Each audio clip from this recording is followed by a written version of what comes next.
was breaking down the table. So I was assigning tables. What was the last table where you guys all agreed to wipe the table down? One, two, was it you or was it you? It was this table. Okay. Were you the third or the fourth? Third. You're the third? All right.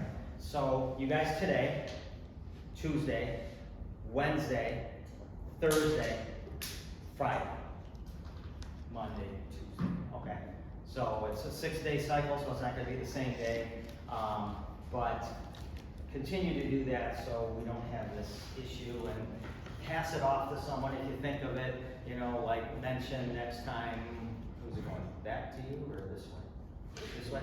So mention, hey, we did it yesterday, so you guys have it today before everybody leaves, so they can plan on it, and then same thing. So pass it off, and then we don't have to worry about yesterday I had Thomas Solvay stay and white tables because apparently we got lost in there. So stay on that, please. Solvay, what do you need from everybody for our next COVID project? So if people get sick, we are gonna want to be able to go somewhere and watch the video of the class. If you're gonna have to be out for 5 days in a row, which is currently what the COVID timeout is 5 days. So we're trying to set something up. We have a couple of options. One option is Google Classroom. Correct, yes. And you need them, go ahead, right, you need them to send you something? So either myself or Cap will put Sergeant Barry's phone number on the board, and he needs your first name and last name and your Gmail username or account. And he'll add you to the Google Classroom, and then that's where you can find like photos from our practical days as well as recordings of the class.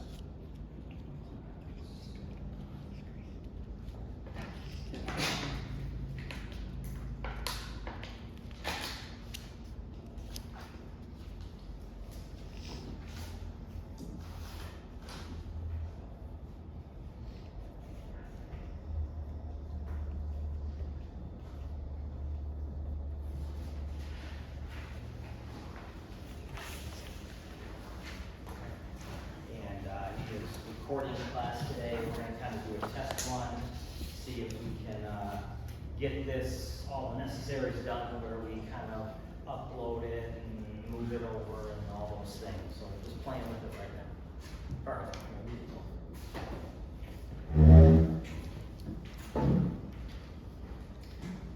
All right.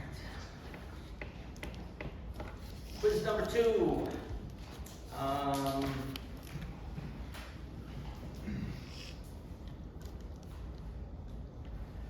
Morris, how are you supposed to put this in the pile? It was supposed to be in class name and order. In numerical order, so you should have between here and here, and you weren't. Yours was just thrown in. What are you supposed to write there? Name and date and chapter 2. All things that I said at the very beginning of class. So, points taken away for not following directions still. This is number 2. So we should be figuring this stuff out.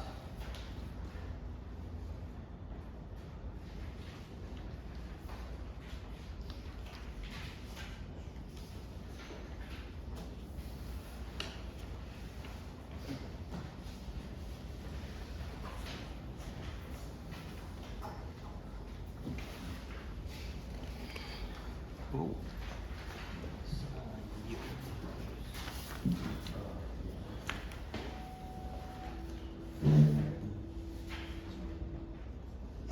That's right, is it Pomorski? Yeah. Okay.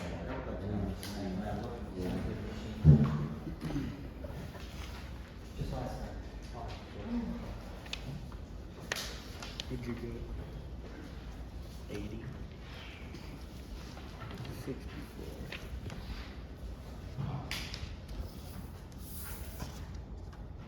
Another high score? Thomas? You were first and last.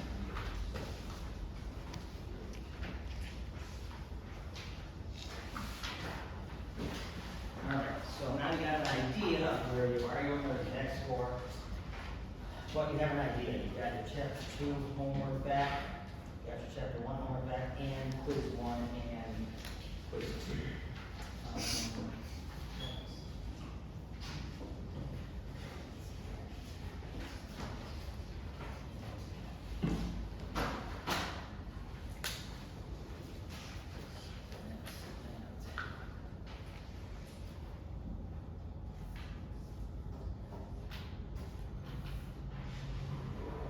All right. Questions on where we're at? Anything to do with homework? Anything to do with fire service? Anything to do with this class? It's not related to it, but you were talking about, the, what we're sponsored by, like, what you bought the shirts for us. I didn't think if you can't give the property back to the owner at the time, this is like a program that pays for the person that's in solar wants to be fixed. Yes, in most cases.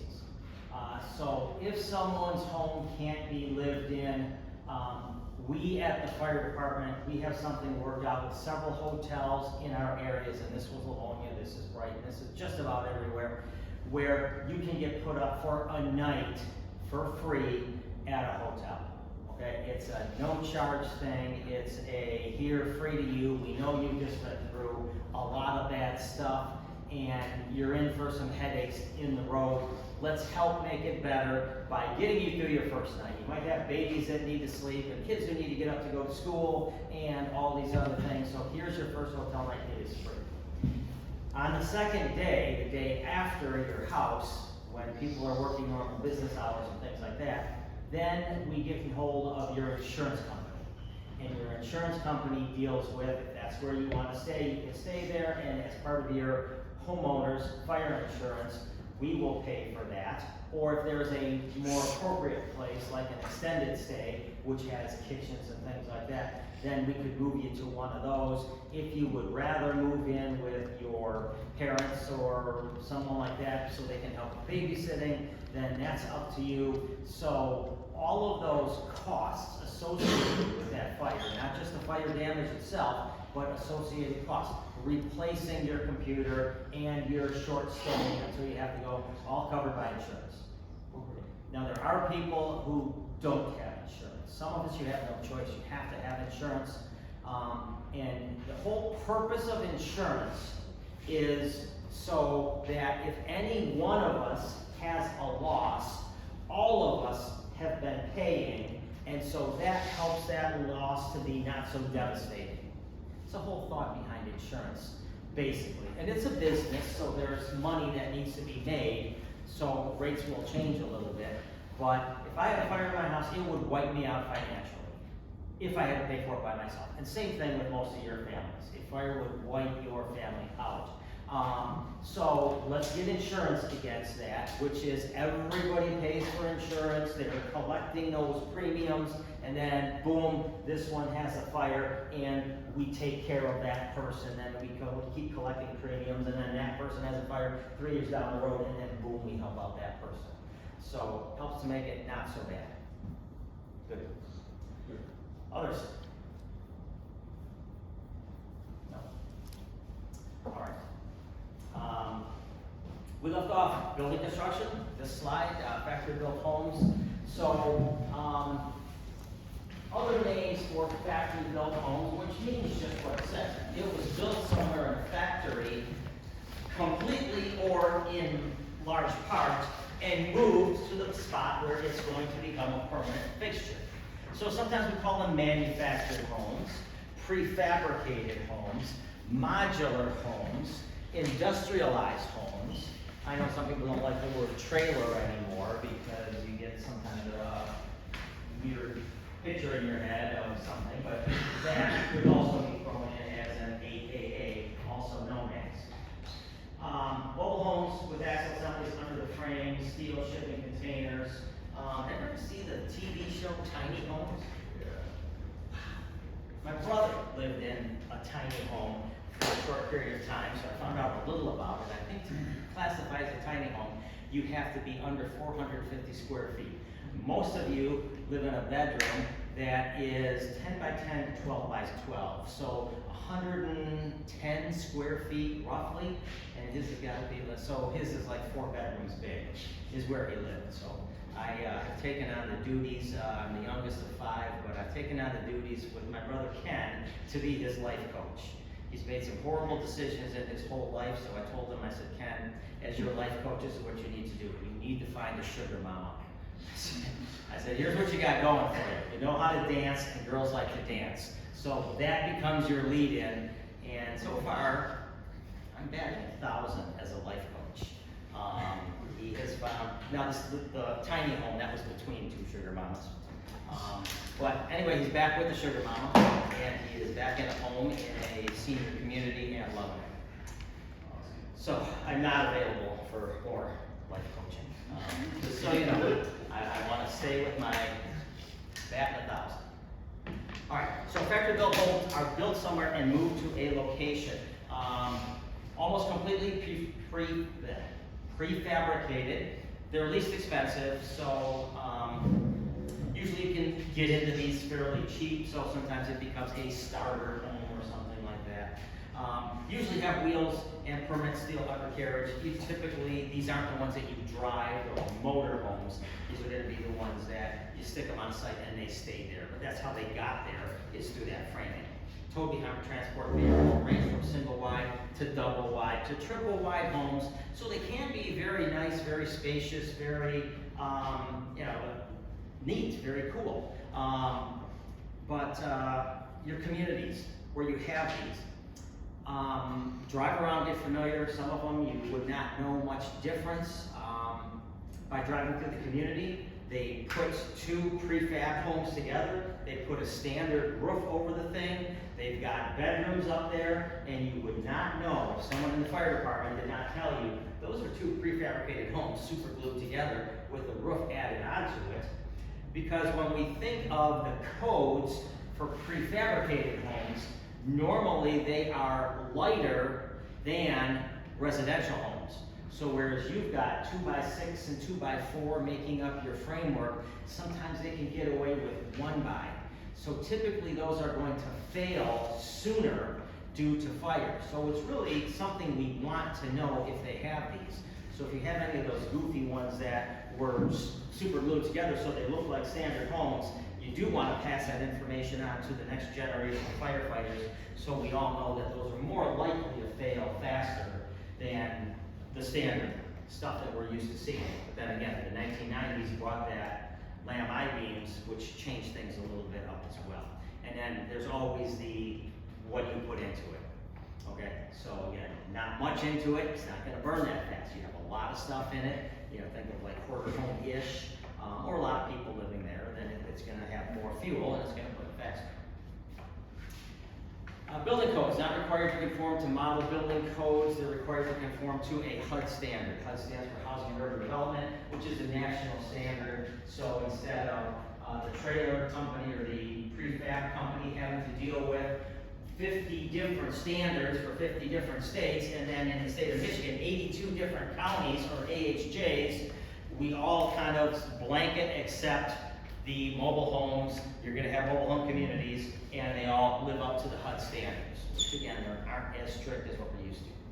Fire resistance varies depending on age, but they have less fire resistance than current construction.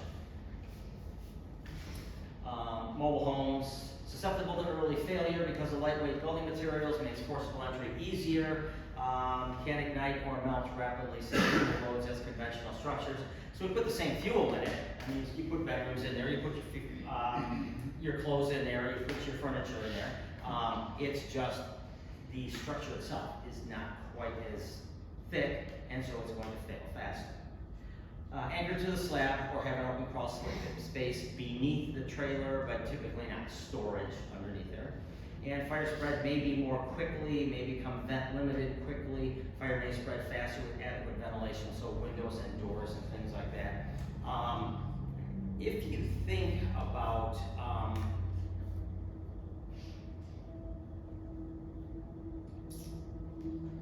these are typically metal clad, okay, aluminum around them. Who's played with the Kenner Easy Bake Oven when they were little?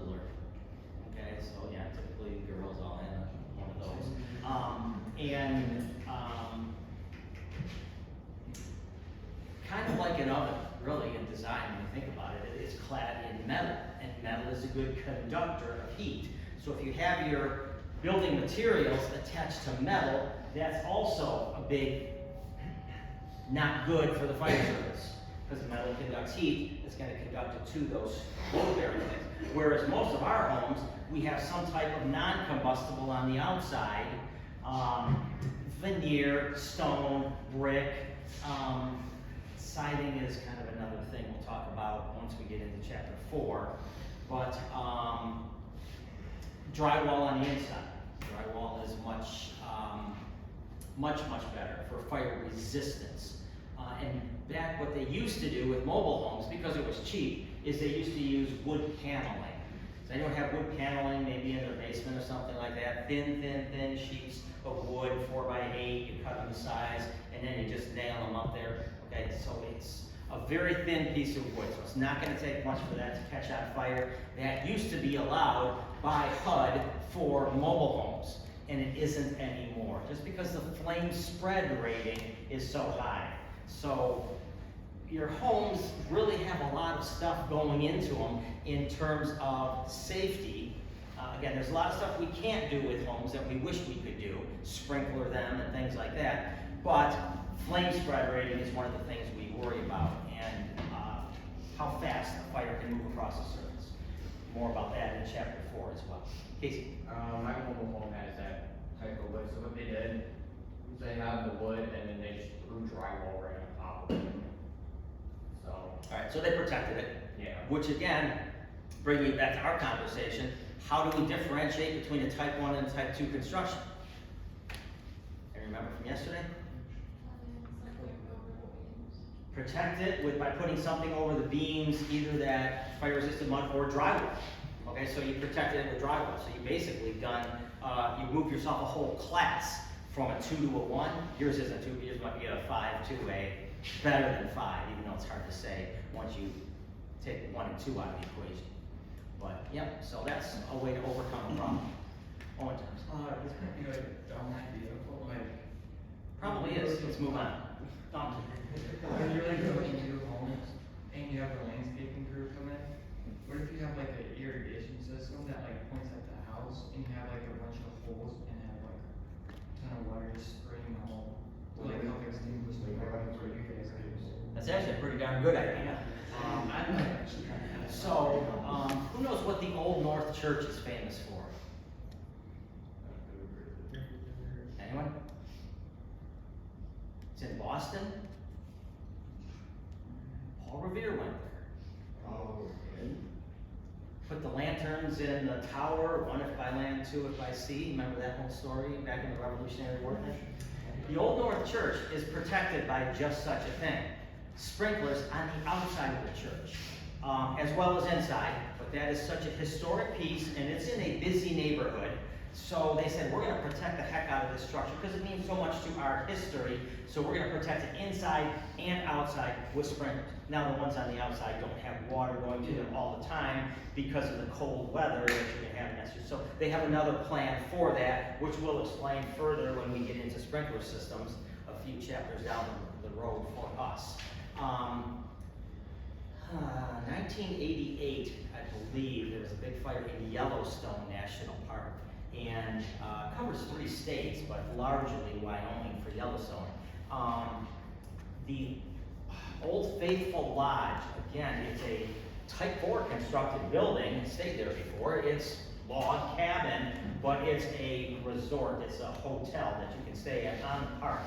That also, because it's in the middle of woods, and they don't want to lose that, that also has an outside sprinkler protection on it in case there's a wildfire, which there always is. And that 1988 one went right by that lodge because of that sprinkler protection. That was saved. So that lodge still stands today because of just that thing. So usually though, there's a cost associated with it, and it requires it to be a value, a historical significance or large value to have sprinklers on the outside. But you're on the right track. Casey? I know there was a movie that actually did that where the sprinkler system was on top of the roof. You say there's a movie? Yeah, I think it was Planes, Fire and Rescue. You know, I don't think it's a kid's movie, so it's from Disney. Okay. Oh, Yeah. Planes movie. Yeah, Like, it's like a fire and rescue movie. It's Well, like it's a like Planes cars movie. with, like airplanes, and it's like a. Okay.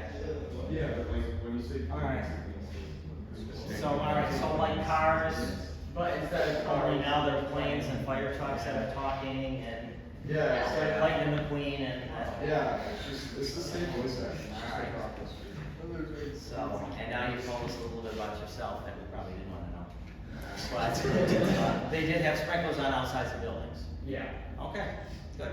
So, the idea is not out there, it exists, so it isn't that far out there. It's, a good idea, and we are using it in a lot of, actually went to Old Historic Charleston, and they had the same thing in that old colonial village area you can walk through.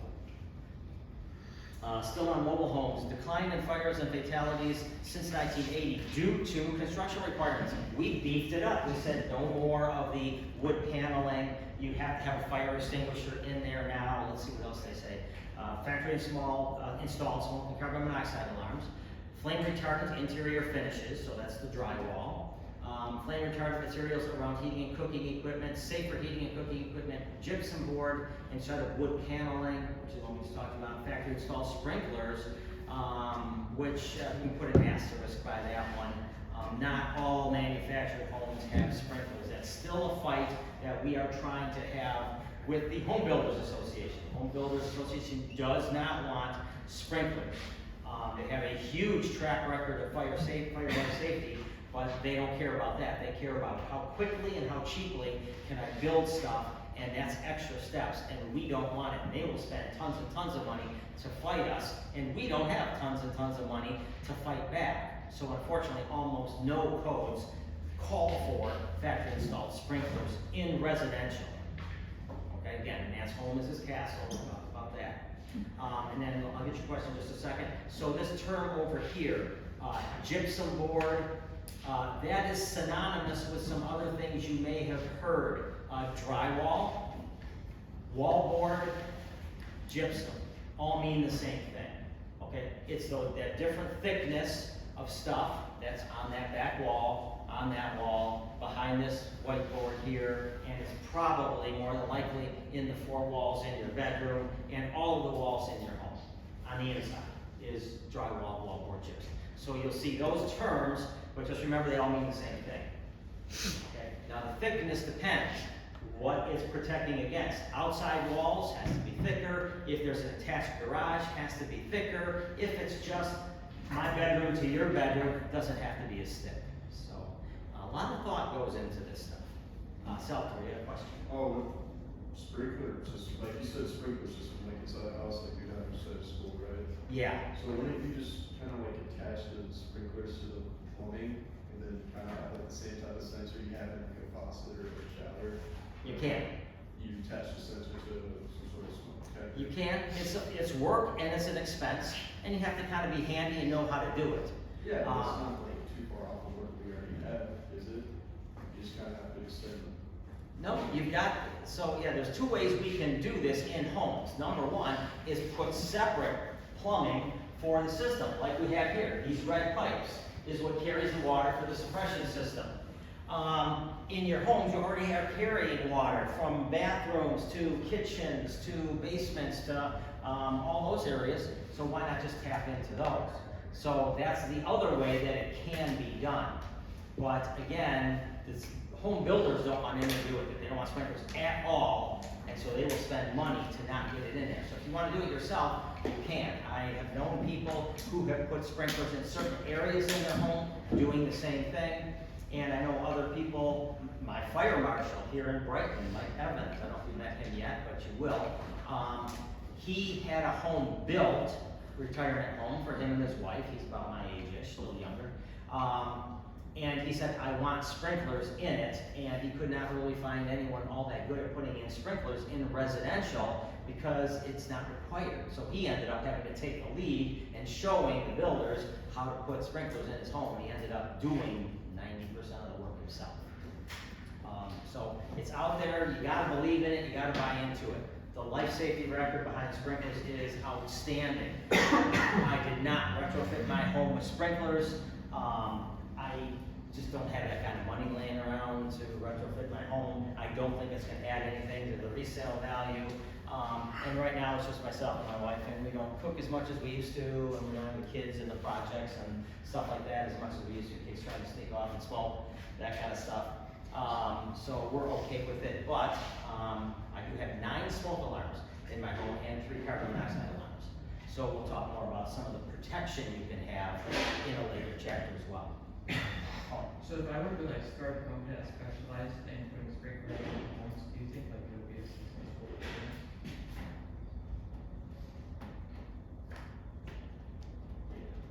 Probably not. I don't know, it's kind of like recycling. I feel like it would be like a 50-50 shot.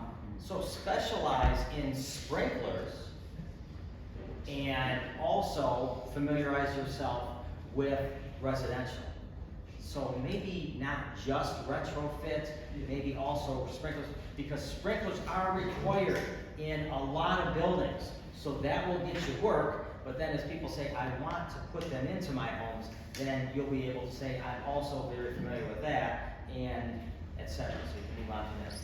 Now, there are some communities that do require, the fire service got it to pass, where they are requiring all new construction does have to be sprinkler protected in residential, single, 1, 2 family homes, that's what we're after, because that's where most people live.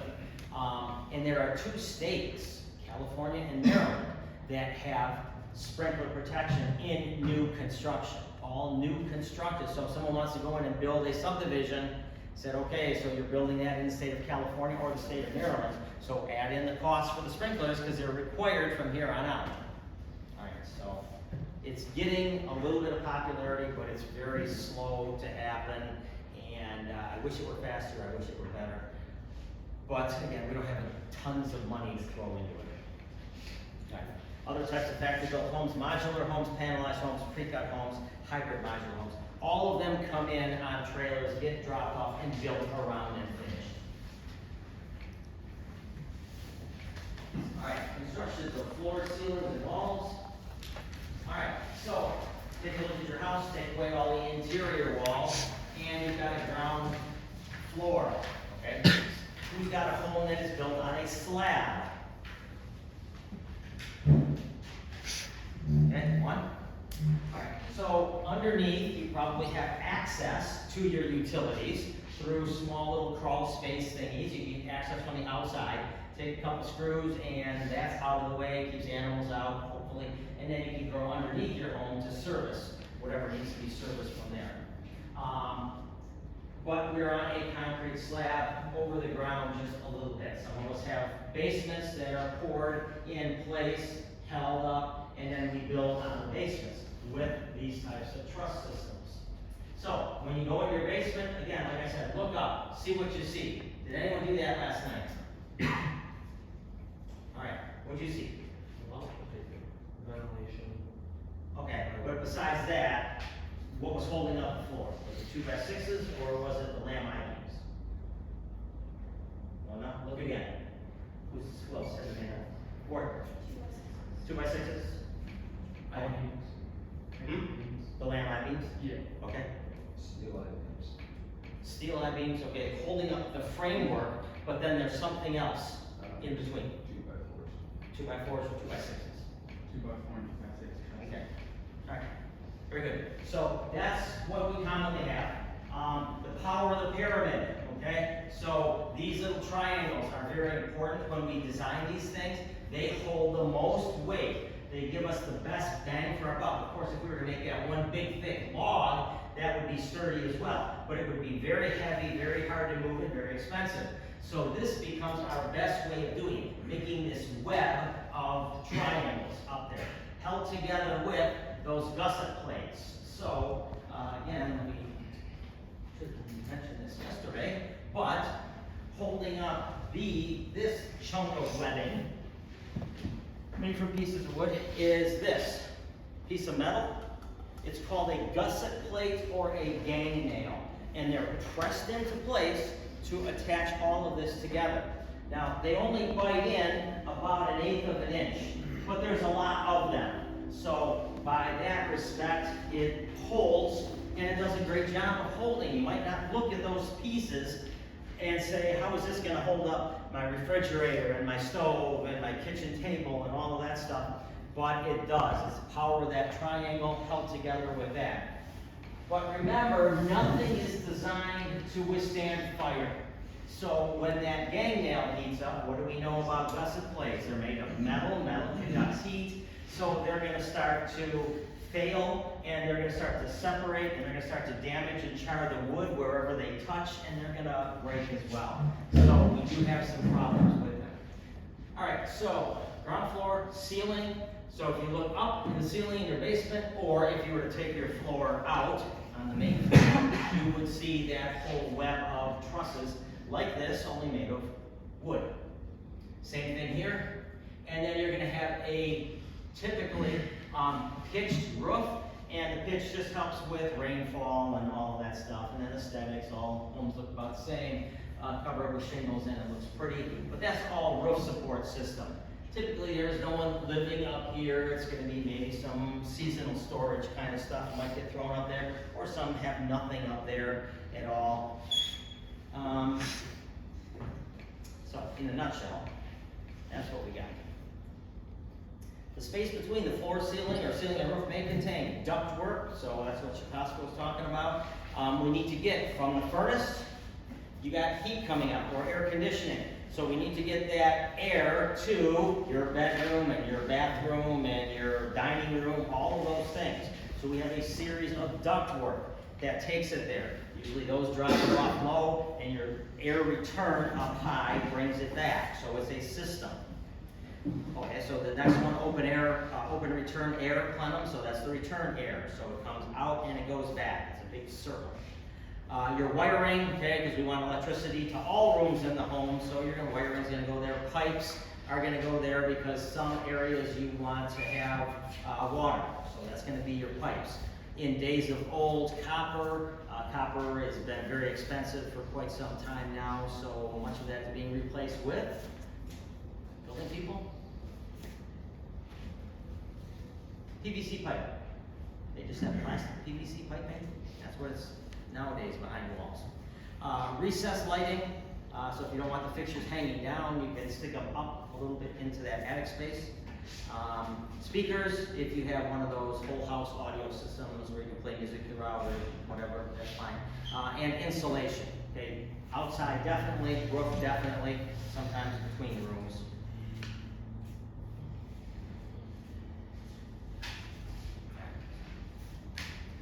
Floors and ceilings. Floors can be poured reinforced concrete.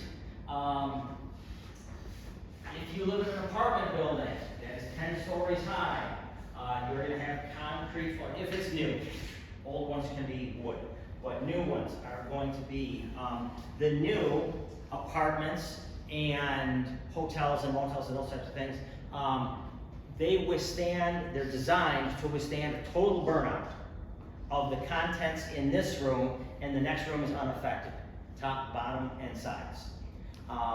Concrete, and you've got your fire-rated door that makes that horrible noise when you close it. That's a fire-rated door. So if there's a fire in your room, it should totally burn out without affecting the other areas well. Newer. Finished wood tile or carpet over. Okay, so then we want to live in it, so we're going to put wood tile or carpet over that. Ceilings, gypsum board, again, gypsum board or drywall or wallboard, all the same thing. Tin tiles, very old type of a thing. You don't see too much of that anymore. And lath and plaster attached to joints, trusses, or beams. Lath and plaster was how we did walls, ceilings, before drywall. All right, so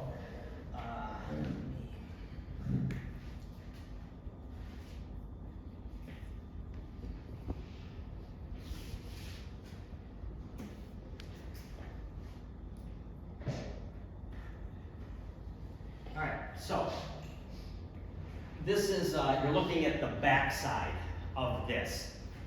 if we were building my bedroom, we would put a bunch of these thin wooden pieces on the wall, a little bit of space between them, we'd nail them in, and then we would mix up the compound, okay, so your drywall material, you would mix all of that together, with me, Casey?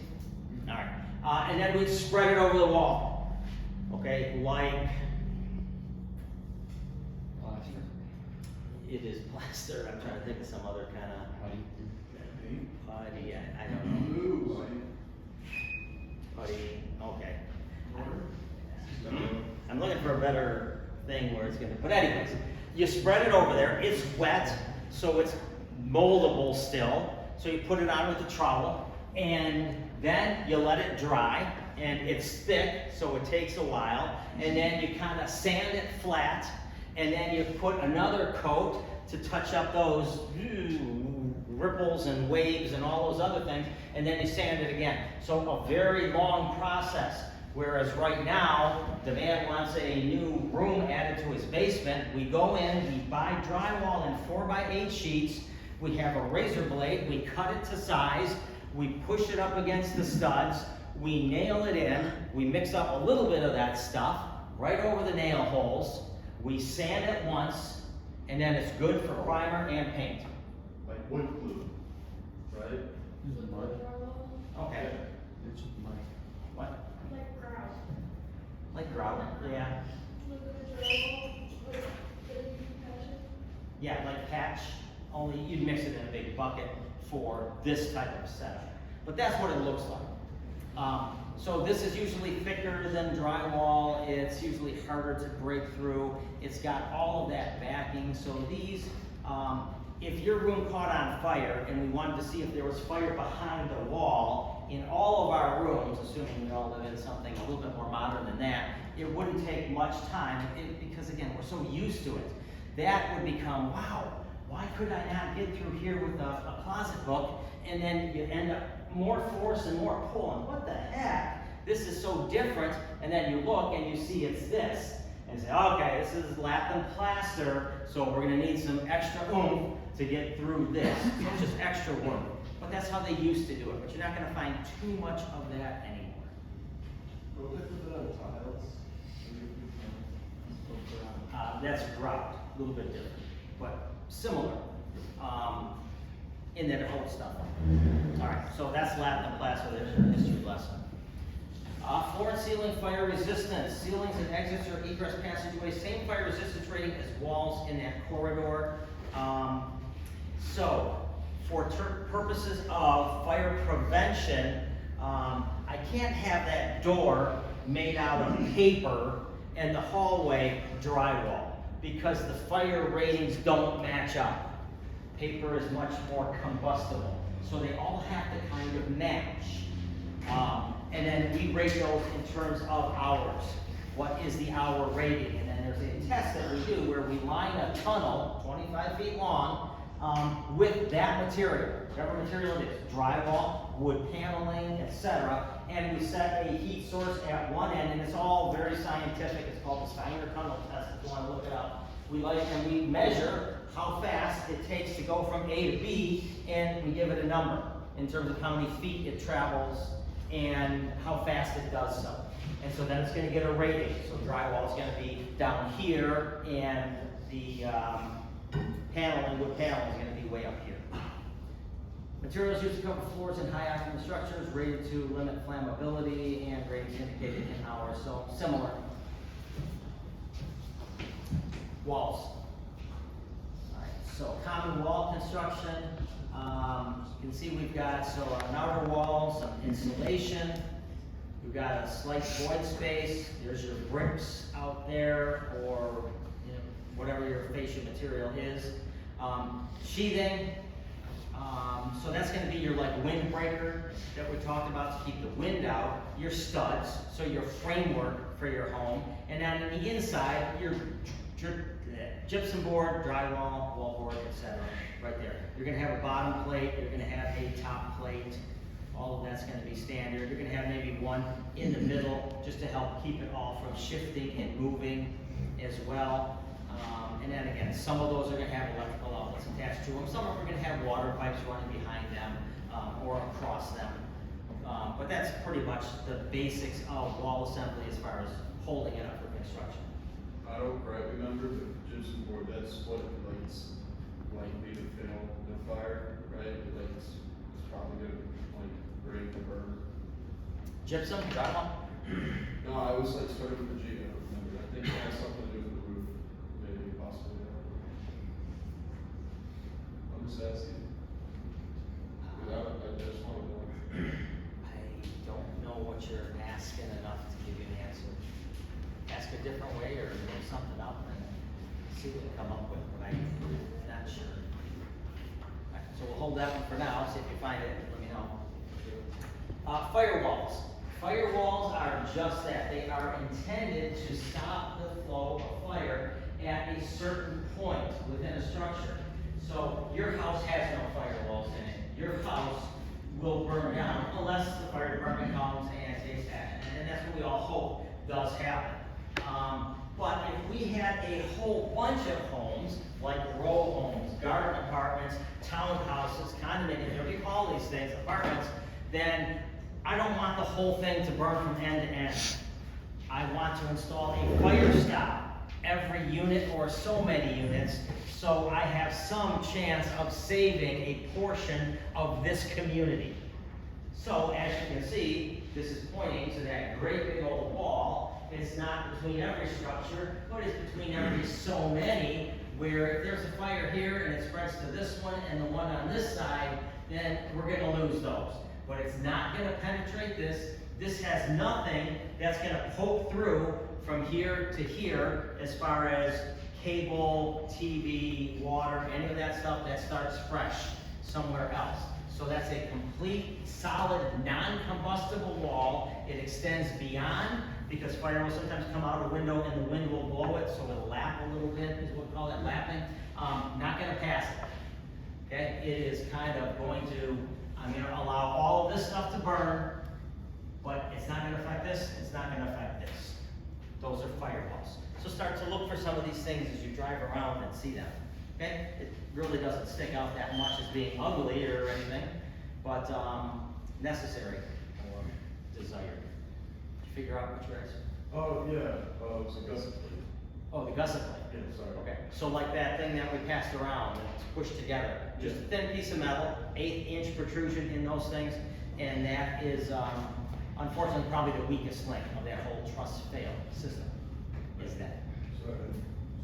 But again, remember the fire's got to burn through there, because we're gonna go on a lot of fires that are room and contents fires that never burn up into the attic space. They burn the stuff, because that's where people live. That's where candles are carried, that's where cigarettes are dropped, that's where food is cooked.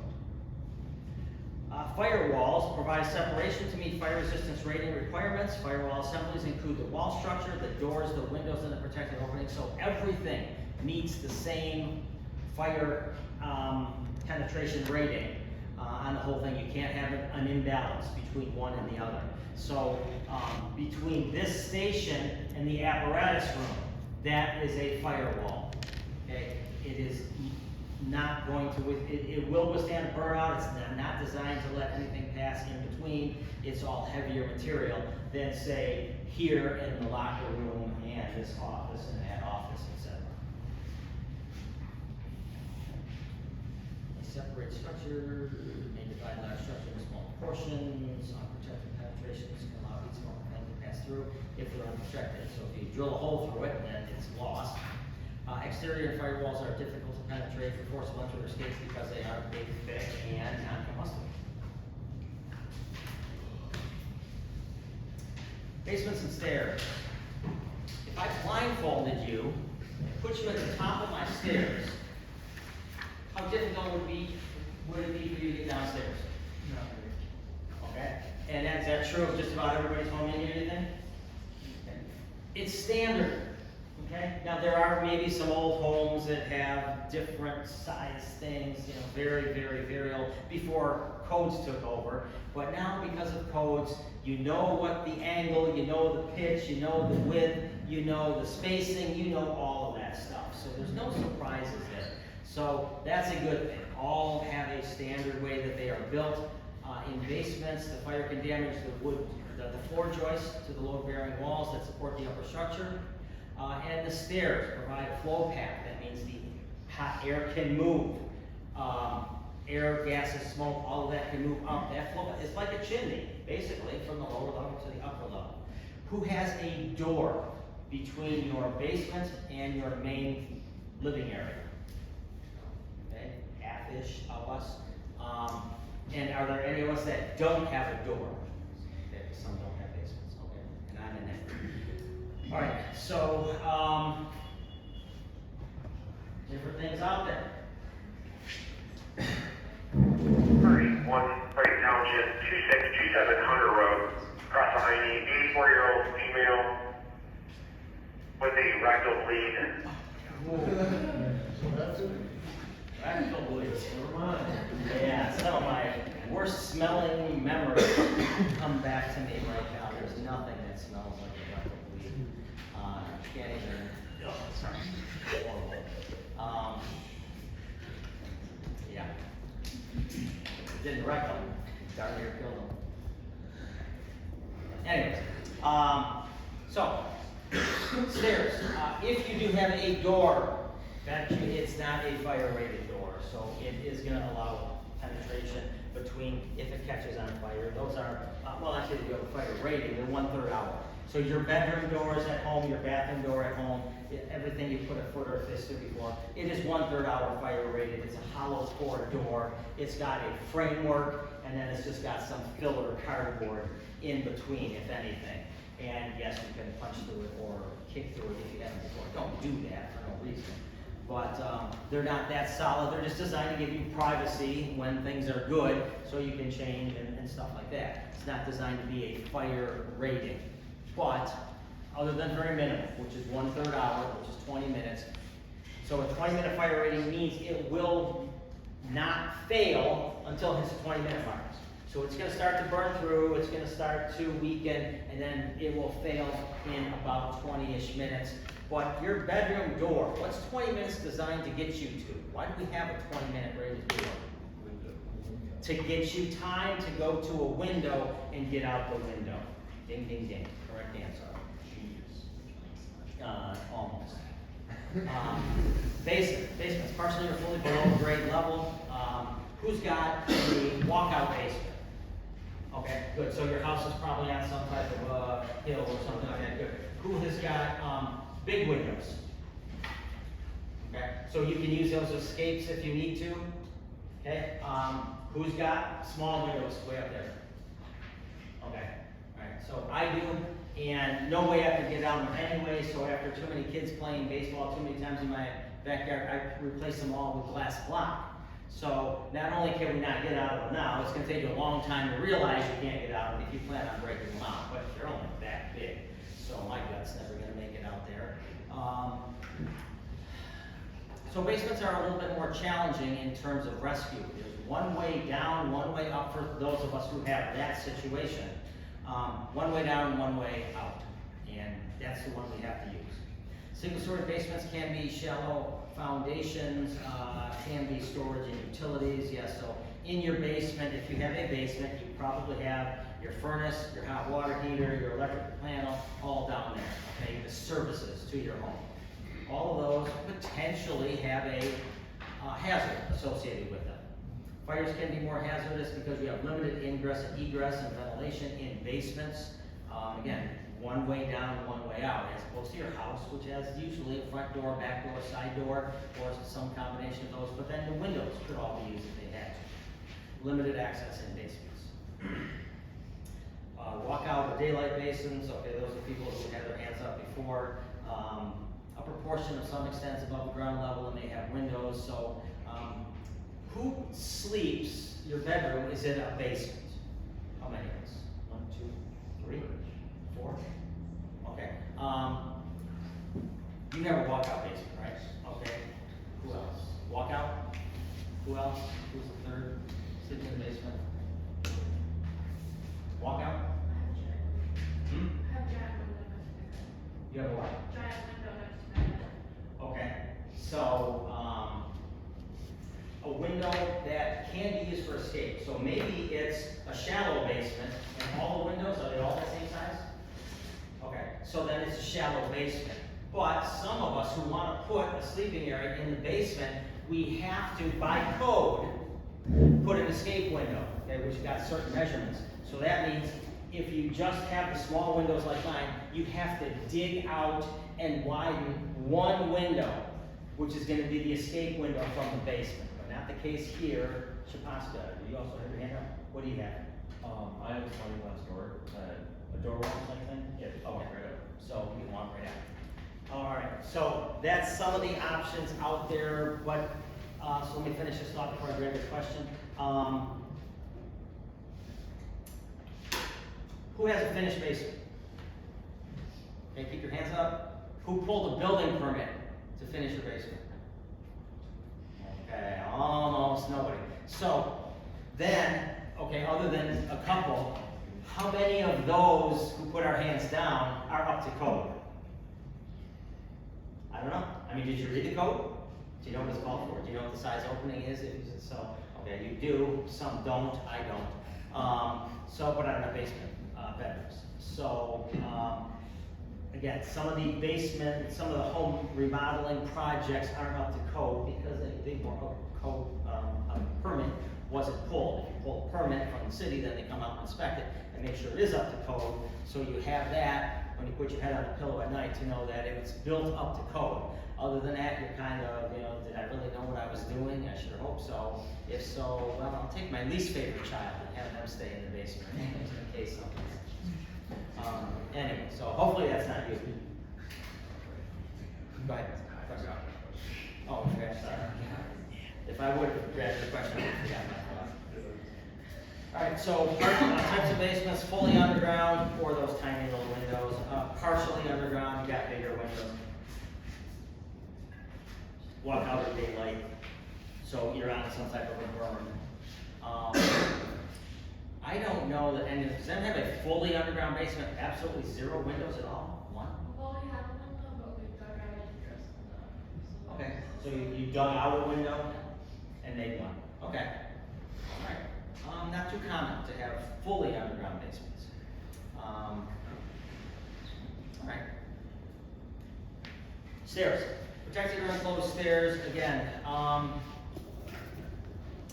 we require protected stairwells in senior citizen high-rise buildings. We had a bunch of them in Livonia, and they had great big landings, which is the spot between floors where you do your turn to go down more stairs.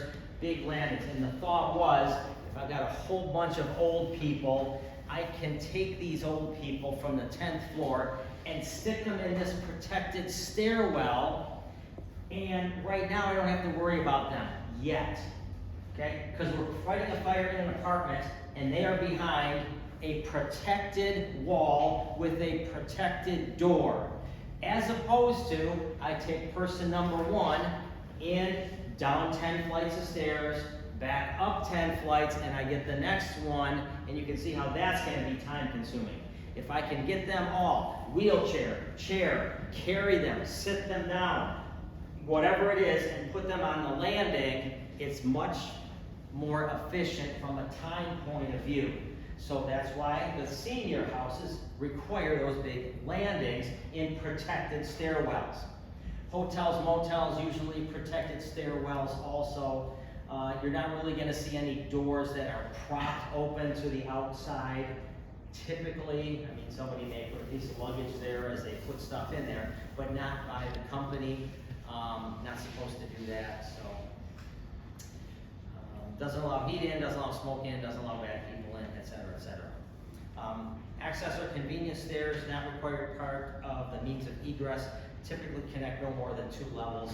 So, access to an attic space or something like that could be included in that. Stairs, classified as interior or exterior. Anyone ever seen exterior stairs on a building? Sometimes called fire escapes. Yep. Okay. So we don't do those on buildings too much anymore. Does anyone know why? Or want to guess why? It's pretty simple reason when you think about it. They look weird. Yeah, they do look a little weird, but that's not the reason. That's not fire escape? Like, like catch fire. Because where would this staircase go to? Well, Like Down, down. Okay. Oh, you probably saw Spider-Man where they're on the outside stair, then you pull down the thing, and it goes down the floor. Sense, you ever thought? You're not safe. Why? You're on the right track. Like, fall off. Okay, so they're exposed to the elements. They're exposed to the weather, they're exposed to freezing, they're exposed to rain, they're exposed to rusting. And they can then, as this all wears on those metal components, they could rust and then pull and fall off a building. So they require maintenance. So you don't see those too much anymore. Alright, very good. So, exterior fire escapes, then boom, down here, no longer allowed as a required means of egress for just that reason. Protected stairs, we talked about this with the senior example, critical component of the building's fire and life safety system.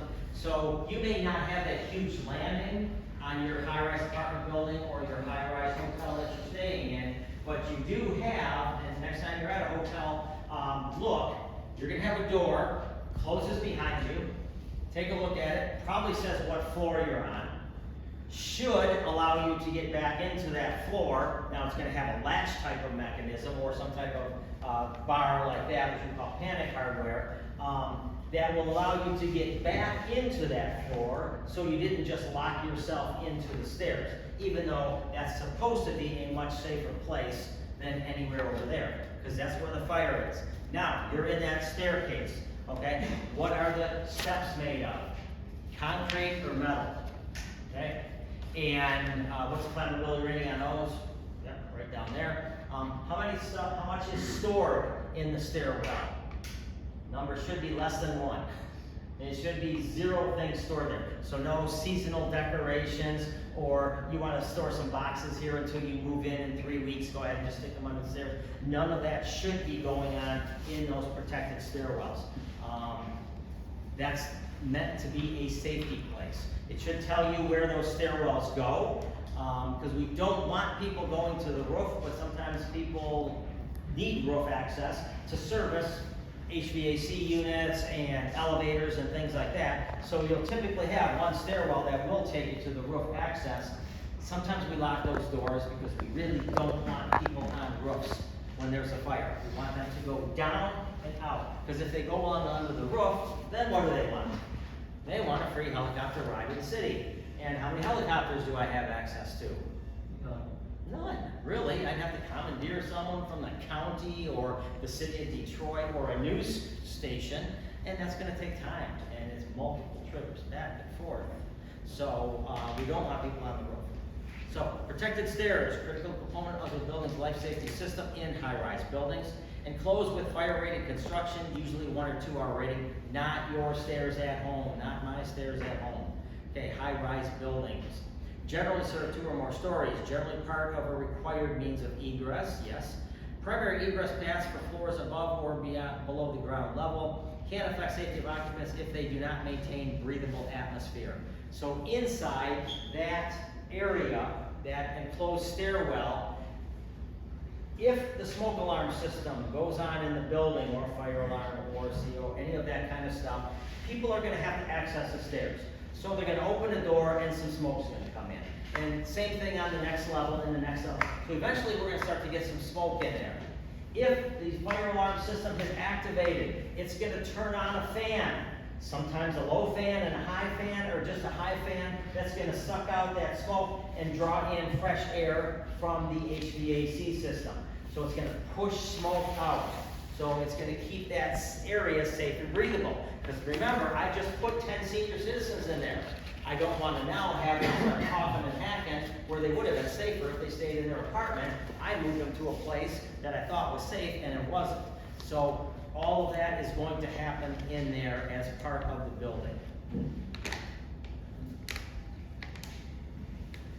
Stairs and door control. Firefighters should control doors on protected stairs. So again, most of them are positive latching, so we can open and close them from inside to get out. Securing doors may facilitate ventilation of the structure or evacuation.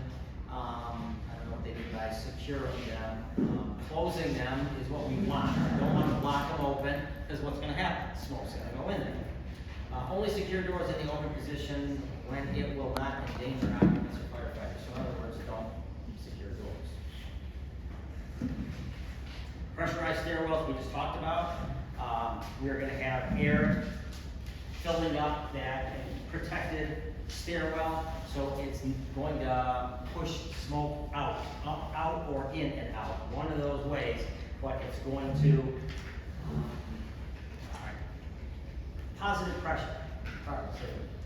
Casey, you with me? All right, positive pressure. Your SCBA mask is going to be positive pressure. When you put it on, you're gonna have a higher pressure in than atmospheric pressure. Okay, so if your mask is pulled from your face, are you gonna be sucking in gas, or is your air gonna be leaking out? Leaking out, goes from higher to lower. So that extra pressure is gonna push out. So you don't suck in heat, smoke, toxic gases. That's what we want. Same principle is applied in this slide, is we are putting pressure in that stairwell, so if someone opens a door, we are pushing clean air in as opposed to pulling smoke out into it. So, different thoughts. Exterior stairs, must comply with requirements, similar interior protected if it's enclosed, like here. My old high school had enclosed stairs and a entryway foyer, it was there, so it looked a lot like this picture. On the outside, open stairs, natural ventilation, maybe partially enclosed, but again, we don't do that much anymore. This one's probably in some area that doesn't have to deal with temperature extremes, like not New York City, not Boston, not Minnesota, but maybe somewhere down in the south. May be a little more likely to have the exterior stairs. Unprotected, so that's what it is. You've seen buildings that have unprotected stairs leading up. Beauty and the Beast, you know, Beauty comes from this side, Beast comes from this side. They come down a great big unprotected stairwell, not uncommon. So, no protection, it's just a way to get from one level to another level. All right, good place